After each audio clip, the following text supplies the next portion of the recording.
Installing ducts in older homes can be tricky. Often, there's not enough free space or access is limited by existing structures in the home.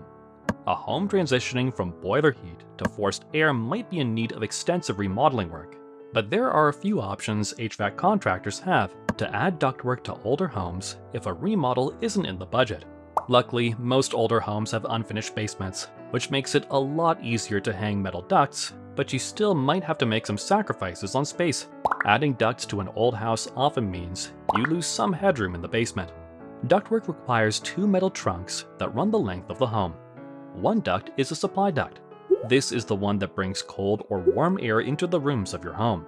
The other duct is a return duct.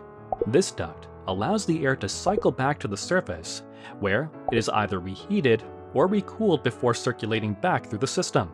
Smaller sections of duct are attached to the main trunks to supply each room. This is where things can start to get tricky. Water lines, plumbing, and electrical wires can all pose a challenge when fitting ducts into older homes.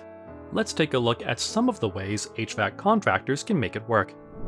1. Flexible duct, sometimes just called flex, is a type of duct that is bendable, unlike traditional metal ductwork.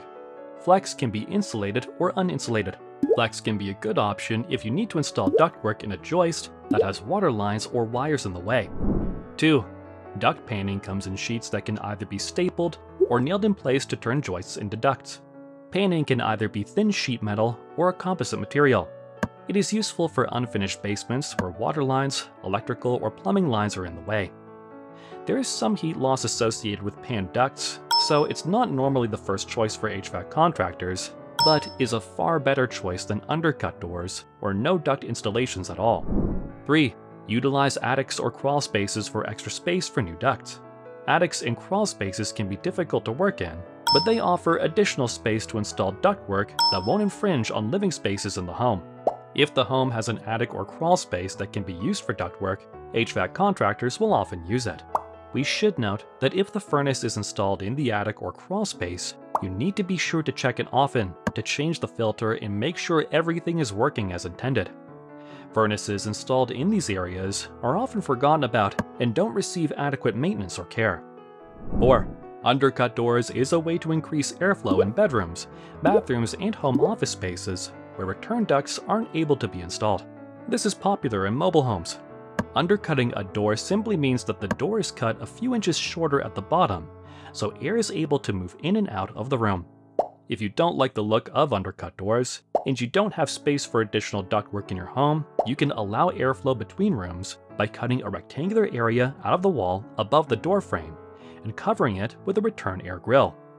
This will do the same thing as an undercut door and allow air to move between the two rooms. 5.